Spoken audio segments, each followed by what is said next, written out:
In the summer of 1943, under the blinding flashbulbs of Los Angeles, Betty Grable stood at the height of America's desire.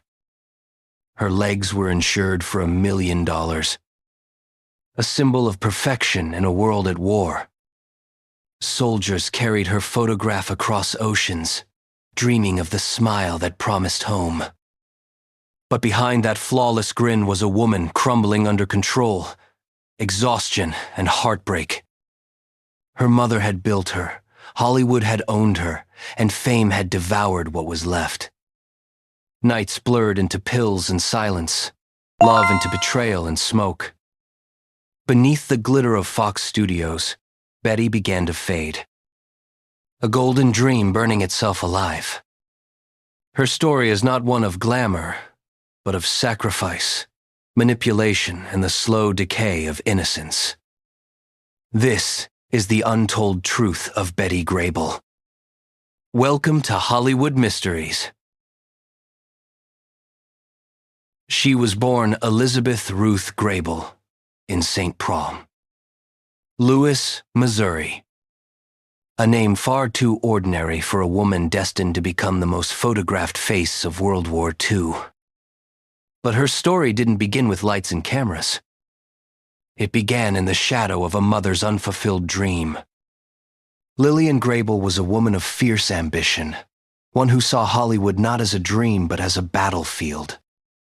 To her, Betty wasn't a child. She was a vessel for revenge against the world that had denied her own stardom. From the age of 3, Betty was drilled, molded, and trained like a soldier of show business. Dance lessons, acting rehearsals, voice exercises, all chosen by a mother who whispered, "Smile, darling. Pain looks ugly on camera." Hey, her father, John, stood on the opposite end of the spectrum. Quiet, detached, and increasingly irrelevant.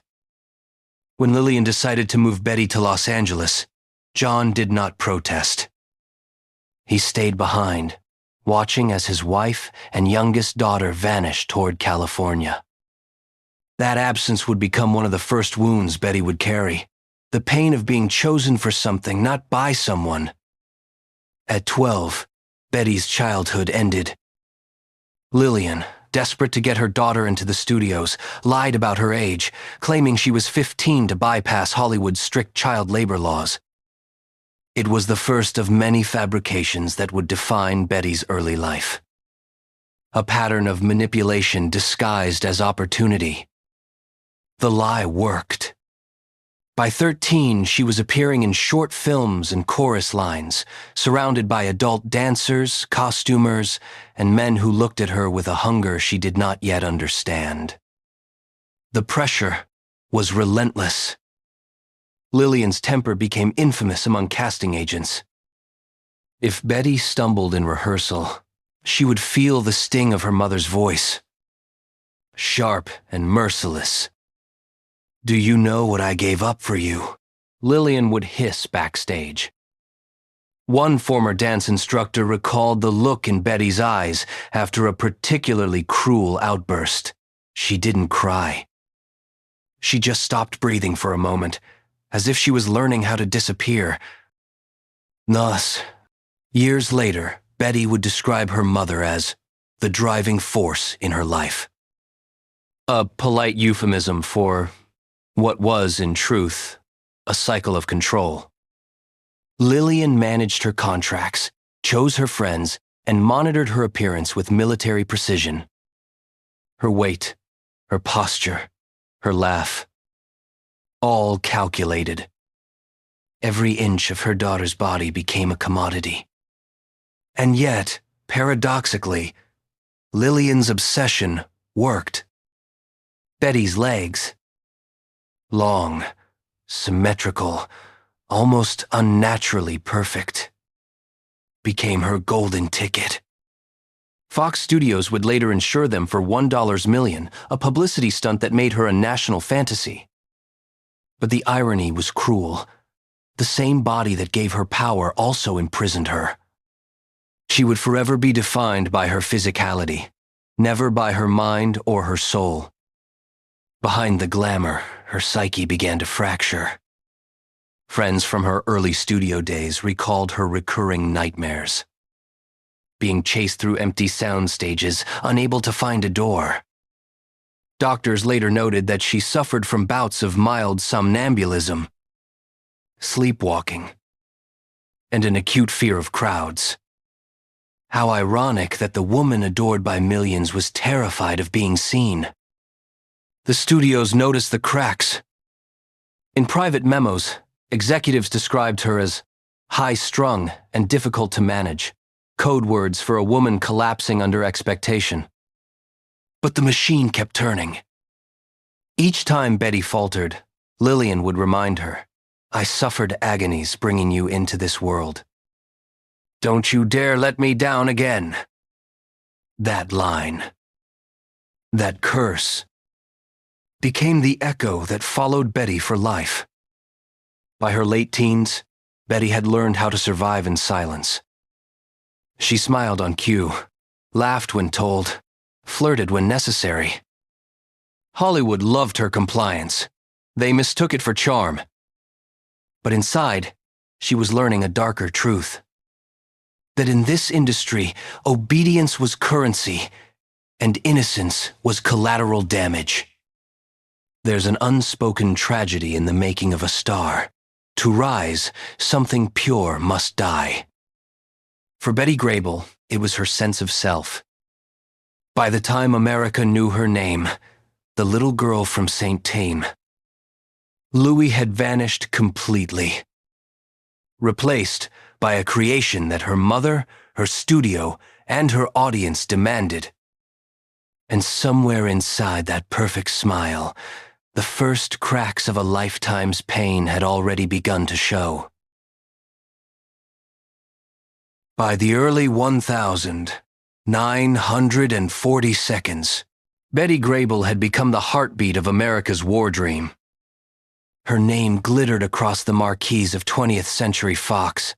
Her face graced the cover of Life magazine, and her smile, that famous, luminous smile, followed soldiers into battlefields half a world away. Yet what the world saw as triumph was, for Betty, another gilded cage. The transformation had not come easily. After years of chorus line anonymity, she finally caught her first major break in Down Argentine, Way 1940. The Technicolor palette adored her. That golden hair, the porcelain skin, the legs that seemed to defy gravity. Overnight, she was no longer the frightened girl from St. Louis. She was the girl with the $1 million legs. But behind the fantasy, exhaustion stalked her. Fox's grueling production schedule demanded precision, obedience, and a permanent smile. Betty was their perfect soldier. Tireless, punctual, loyal. But privately, she began to feel less like a woman and more like an artifact. The war years amplified her image to mythic proportions. When the United States entered World War II, her pin-up photo, a playful pose in a white bathing suit, looking over her shoulder, became the most requested image among troops. Over 5 million copies were printed. That single picture became both her crown and her curse. To every soldier, she was the girl waiting back home. The promise of innocence and desire blended into one impossible symbol. To Betty, it was another identity she had to maintain. Flawless, cheerful, eternally young. She knew the price of saying no. In Hollywood's golden era, rebellion wasn't a luxury. It was a career death sentence. When she once refused a role she felt was demeaning, studio head Daryl F. Zanuck reminded her that there's always another blonde waiting. The message was clear. She wasn't unique, only useful. So she smiled again, performed again, and hid her fatigue behind charm. The more famous she became, the smaller her real world grew. Fox controlled her image down to the inch. Diet, hair color, wardrobe, even who she dated. The studio arranged public appearances, charity tours, and military morale events that left her physically drained. She was expected to embody perfection, not personhood. And while the world adored her, no one noticed that she was quietly vanishing inside her own reflection. It was around this time that she met bandleader Harry James, the trumpet legend, whose charisma was as dazzling as his recklessness. Their courtship played like a Hollywood dream, America's sweetheart and its golden boy of swing. They married in 1943, a wartime union that seemed to promise safety, family, and love. But behind closed doors, the harmony faltered. Harry's gambling and heavy drinking soon became public secrets whispered across studio corridors. Betty, now balancing film shoots, motherhood, and the facade of a perfect marriage, began to crumble under invisible weight. Still, she worked. Always. Her films: Moon Over Miami, Pinup Girl, Mother Wore Tights, broke box office records. In 1947, she was the highest-paid woman in America, earning over $300,000 a year. On paper, she had everything: money, fame, beauty, family. But beneath that empire was fatigue so deep it bordered on despair.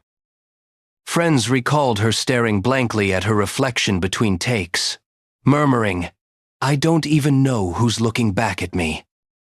Is stay so. Hollywood loved to celebrate its women, but only when they stayed silent. Betty's contracts contained morality clauses that dictated her behavior even off-set. When rumors of marital strife reached gossip columns, the studio intervened, demanding that she appear in public with Harry, smiling, arm in arm. Image first, her publicist warned. Truth, never. She obeyed, as she always had. But each staged photograph chipped another piece off her spirit. Her discipline was legendary. She never arrived late, never complained about long shooting hours, never allowed the mask to slip. But her body began to betray her. Years of exhaustion and poor sleep left her reliant on barbiturates and alcohol. Not in excess, but enough to function, enough to stay awake, enough to sleep. "They give us pills for everything," one co-star remembered her saying. To dance, to stop crying, to keep smiling. Is stay so. In her rare moments of solitude, Betty longed for something normal, a life without cameras, without her mother's demands or the studio's gaze. She often retreated to her dressing room just to sit in silence. A hairdresser once walked in and found her humming to herself, tears streaking her foundation. When asked what was wrong, Betty whispered, "Nothing. It's just that sometimes the lights feel heavier than the dark." Is stay so. Despite the cracks forming beneath her image, her popularity never faded. During the late 1940 seconds, she was not merely an actress. She was an institution. American GIs called her their lucky star. Fox executives referred to her as the cash machine. But to Betty, those titles felt hollow. She had become a product of everyone else's desire, a symbol she no longer controlled. By the time Marilyn Monroe entered the scene at the start of the 1950 seconds, a generational shift was underway. The studio system that had built Betty was now devouring her.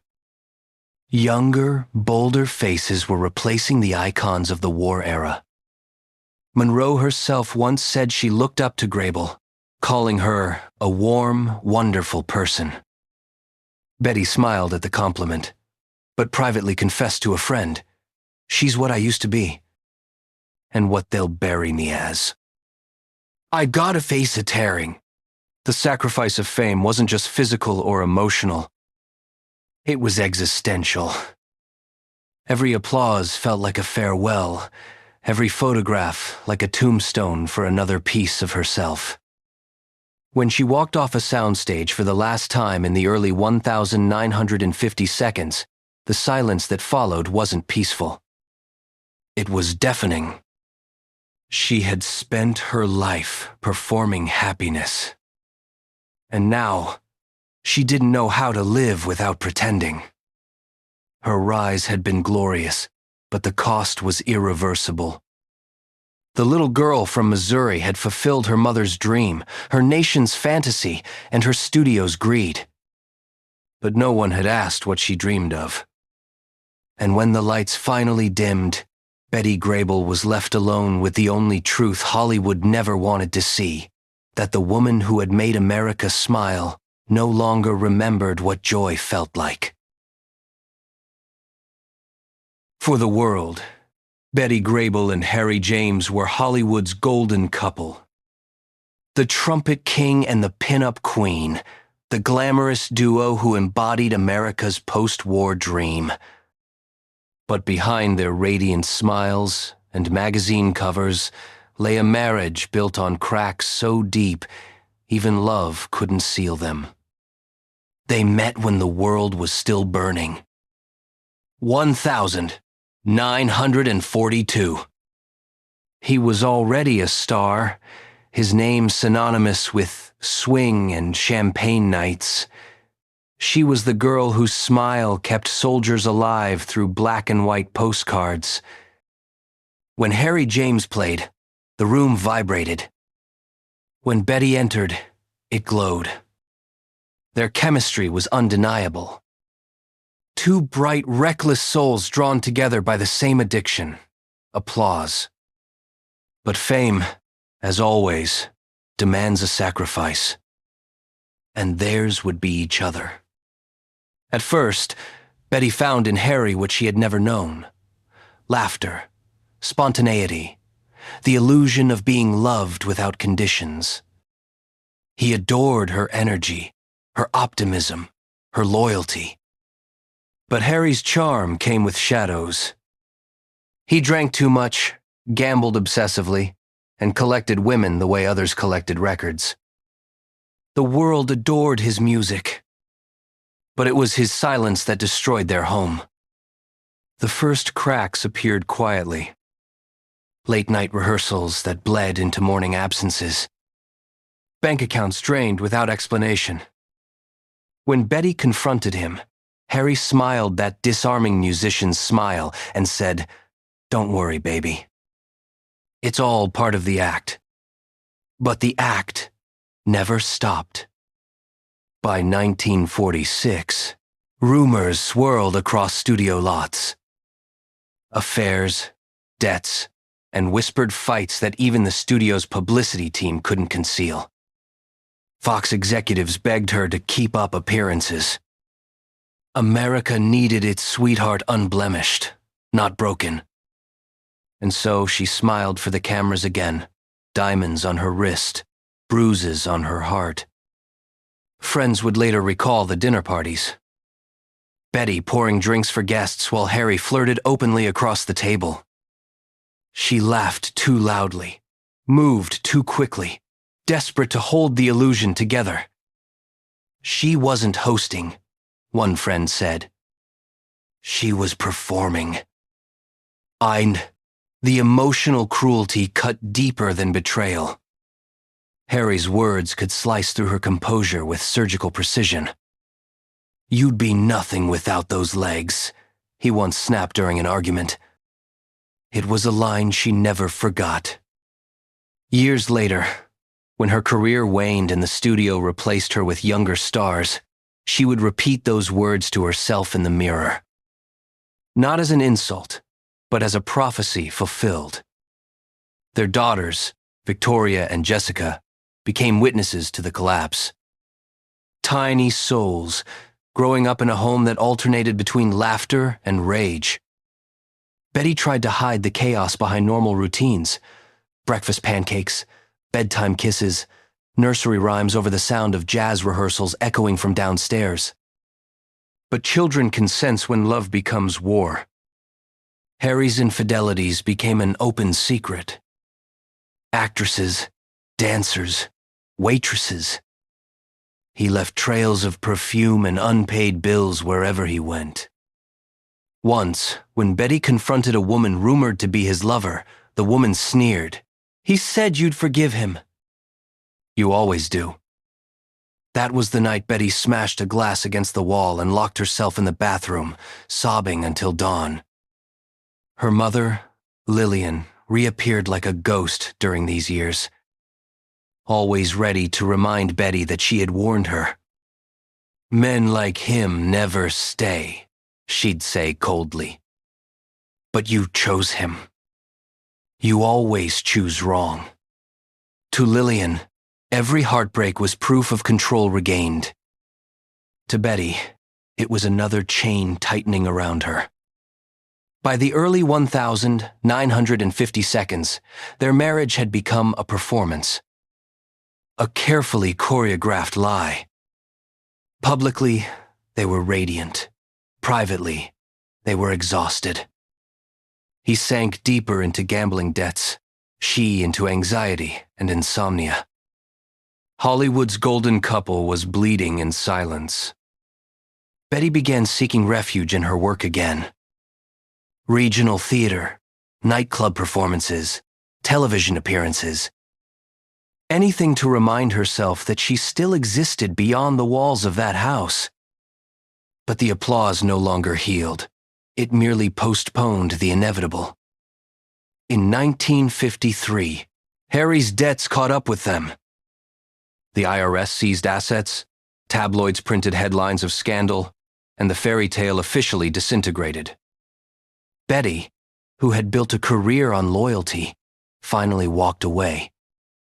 She filed for divorce after 22 years of marriage. When asked by a reporter what went wrong, she answered simply, "We just stopped listening to the same song."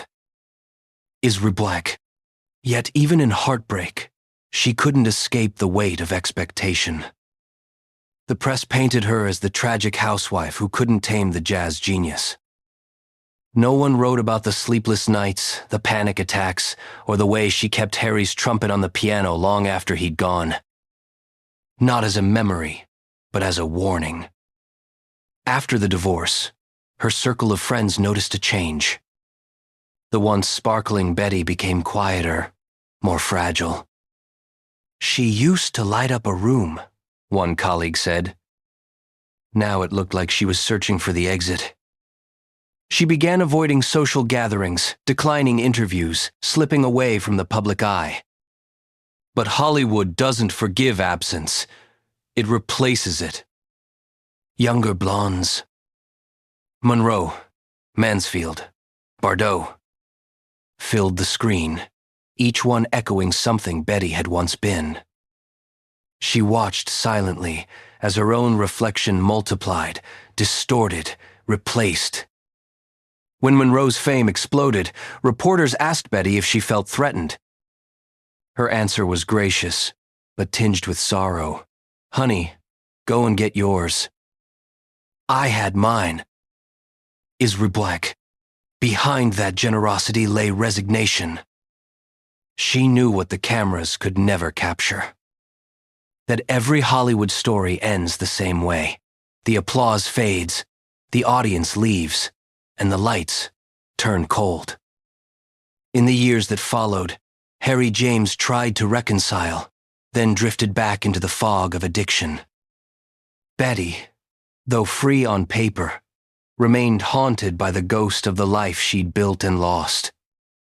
She once told a close friend, "I loved him more than I should have. I forgave him more than I could." That's the trouble with loving a man who plays music. You never know when he's done. Black. Her love story had begun like a song, and ended like an echo. It was the ultimate irony.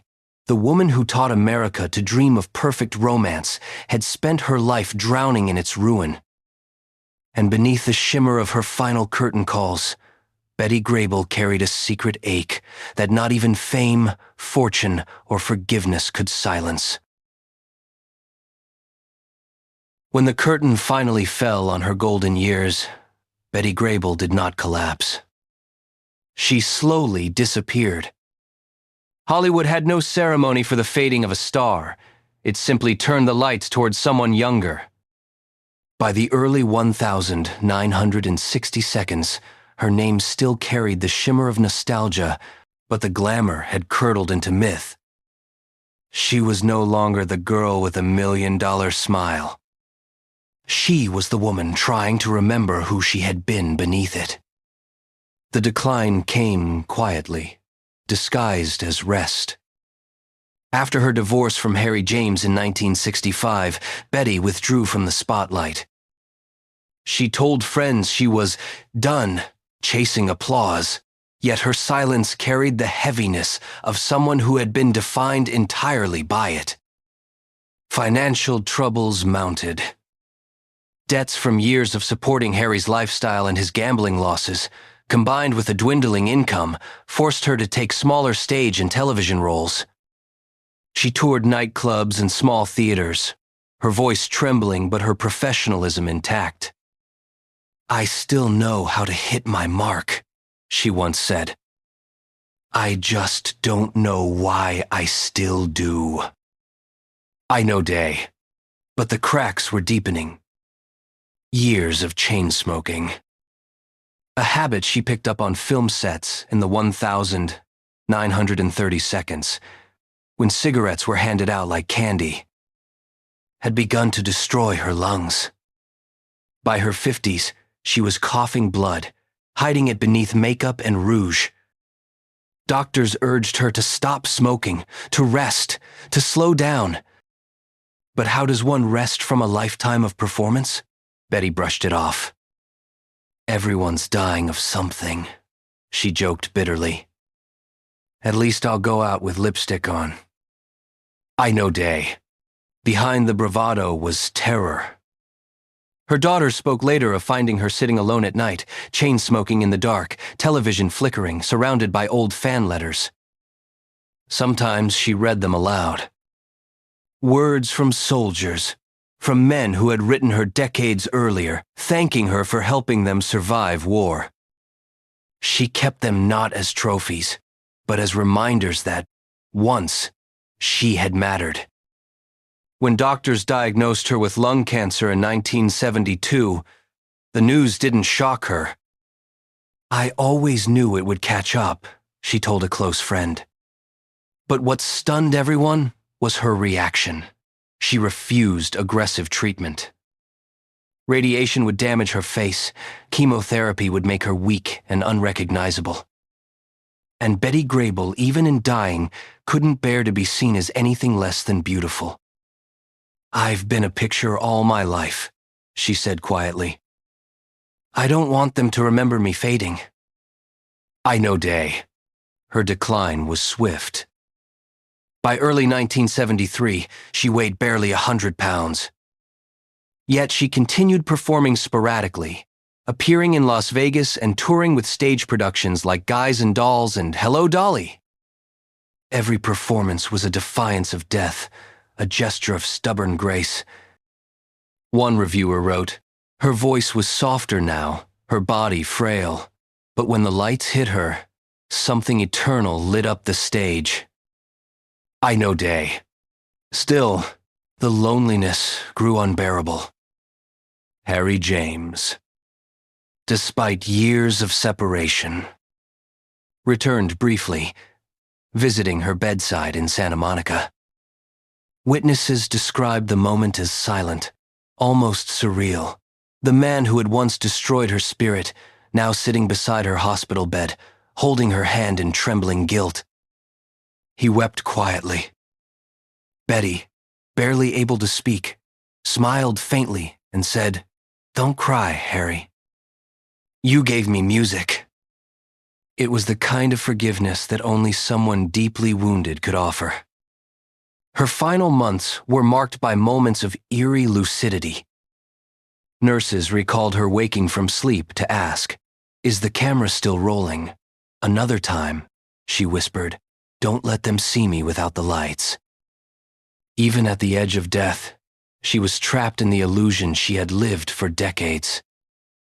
The need to be seen, to be flawless, to be adored. On the 2nd of July, 1973, at the age of 56, Betty Grable took her last breath in a Santa Monica hospital. There was no grand farewell, no studio tribute, no orchestra swell. Just silence. The woman who had once embodied the dream of millions left the world as quietly as she had entered it. Her funeral was small, attended mostly by family, close friends, and a handful of Hollywood veterans. Harry James played a muted trumpet solo at her graveside. A trembling, imperfect rendition of "You Made Me Love You." Those present said there wasn't a dry eye. In that moment, the glamour of Hollywood melted away, and what remained was something human. Regret, loss, tenderness. In death, Betty's myth only grew. Photographs of her, smiling over her shoulder, bathed in soft studio light, resurfaced across magazines and retrospectives. She became the eternal pin-up, frozen in youth, immortal in seduction. But few remembered the cost behind that photograph. The girl who had been pushed, shaped, and finally consumed by the very image that made her famous. Beneath the headlines and the nostalgia lies a deeper tragedy. One that mirrors the fate of countless women in Hollywood's golden age. Betty's story wasn't just hers. It was systemic. The industry that adored her had also orchestrated her downfall. It celebrated her legs, not her voice. Her smile, not her suffering. She was praised as every man's dream, yet denied the right to be a full human being. Her struggle with identity, love, and illness was not weakness. It was the price of survival in a world that profited from her perfection. In the years since her death, cultural historians have revisited her legacy with new eyes. They see not just a sex symbol or a wartime icon, but a woman, trapped in a contract of beauty and silence. Her life became a cautionary tale for the generations that followed. A mirror reflecting the dangers of a system that trades youth for visibility and visibility for control. And yet, through the pain, something luminous remains. Even in her final photos. Thin, pale, eyes ringed with exhaustion. There is still that glint, that impossible light. It's not glamour anymore, it's defiance. The stubborn fire of someone who refused to surrender completely. Betty Grable's legacy lives on, not just in pin-up posters or old musicals, but in the quiet rebellion of every woman who refuses to be reduced to an image. Her life asks a haunting question that still echoes through Hollywood today. How many smiles must a woman sell before she's allowed to cry? Her story ends not with tragedy, but with revelation. Behind the perfection there was pain. Behind the fame, there was fear. But beneath it all, still burning, was the courage of a woman who dared to be both fragile and unforgettable. This was not the tale of a fallen idol. It was the anatomy of sacrifice. The slow unraveling of a dream built on beauty, silence, and control. And when the lights of the studio finally dimmed, the echo that lingered wasn't applause. It was her final truth, whispered softly, defiantly into the night. I gave them everything. But I kept one thing. My story. It's really being life,